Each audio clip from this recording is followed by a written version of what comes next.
అధ్యక్ష, పంచాయతీరాజ్ బలోపేతం చేసింది కాంగ్రెస్ పార్టీ అని చెప్పేసి చాలాసార్లు కూడా ముఖ్యమంత్రి గారు మంత్రులు చెప్తుంటారు. ఇవాళ మేమందరం కూడా సర్పంచులకు చేయట్లేదని చెప్పేసి చివరి సంవత్సరంలో 2023 సంవత్సరంలో అనేక సర్పంచులను హైదరాబాద్ తీసుకొచ్చేసి మొత్తం కూడా చేసింది ఆనాటి కాంగ్రెస్ ప్రభుత్వం. మేమందరం కూడా నిజంగానే అనుకున్నాం, రాగానే వాళ్ళందరికీ ఏదో మద్దతుగా ఉండి చేస్తారు కదా అని చెప్పేసి.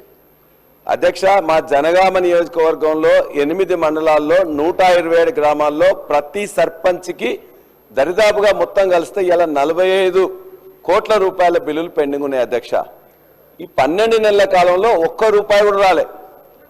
బచ్చన్నపేటలో ఒక చిన్న గ్రామం గంగాపురం అని ఒక దళిత మహిళ ఉన్నారు.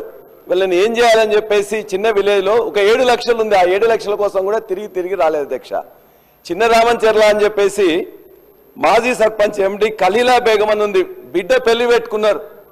దాదాపుగా 25 లక్షలు పెండింగ్ ఉన్నది. మొత్తం కూడా వాళ్ళ ఇంట్లో ఉన్న బంగారంగా అది కూడా పెట్టుకున్నారు. కుదవబెట్టడానికి ఇలా లేని పరిస్థితి. అదే బచ్చన్నపేటలో ఇంకోటి నాగిరెడ్డిపల్లి అని చెప్పేసి కూడా, అంటే ఏ గ్రామమైనా ఉంది అధ్యక్ష, నాగిరెడ్డిపల్లిలో భవానీ అని చెప్పేసి వాళ్ళ ఇల్లు కూడా కుదవబెట్టుకున్నారు.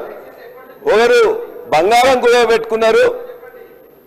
అధ్యక్ష, మేము చేయలేదని చెప్పేసి మీకు అధికారం ఇచ్చిండ్రు. మీకు అధికారం ఇచ్చినప్పుడు మీరు ఇస్తా అని చెప్పిండ్రు. కాబట్టి ఇవాళ నా నియోజకవర్గంలో ఉండే 127 సర్పంచులకు రావాల్సిన బిల్లులను దయచేసి ఒక వారం రోజుల్లో 10 రోజుల్లో ఇవ్వాల్సిందిగా మీ ద్వారా మంత్రి గారిని నేను కోరుకుంటున్నా. వాళ్ళ ఇంట్లో పెళ్లిళ్ళకు కానీ మిగతా కార్యక్రమాలు కానీ వాళ్ళు చేసే పరిస్థితి లేదు. అందరూ కూడా సగం మంది మహిళా ప్రతినిధులు ఉన్నారు. అందరూ కూడా పేదవాళ్లే, మధ్యతరగతికి తక్కువ ఉన్న వాళ్ళు. అధ్యక్ష, రెండోది, వారు సార్ చెప్పారు, ఈ బిల్లుల కోసం మిగతా వాళ్ళందరూ కూడా ఇవాళ సెక్రటరియట్కి లేకపోతే మిగతా దగ్గర పిలిపిస్తే 4 గంటలకే వచ్చి అరెస్ట్ చేస్తున్నారు. అధ్యక్ష, ఇప్పటికి 4 సార్లు 5 సార్లు కూడా వాళ్ళందరినీ మహిళల్ని పొద్దున 4 గంటల వాళ్ళకి కల్లాపు వెళ్దామని చెప్పేసి అంటే పోలీసు వాళ్ళు ఆనాడు రజాకారులకు ఆ సమయంలో కూడా ఇంత యొక్క నిర్బంధం లేదు. అధ్యక్ష, మహిళా పోలీసులు లేకుండా మహిళా మాజీ సర్పంచ్లని ఇవాళ అసెంబ్లీ ఉన్నట్టు అధ్యక్ష, అంతకంటే ముందు రోజు అరెస్ట్ చేసి లోపల పెడుతున్నారు.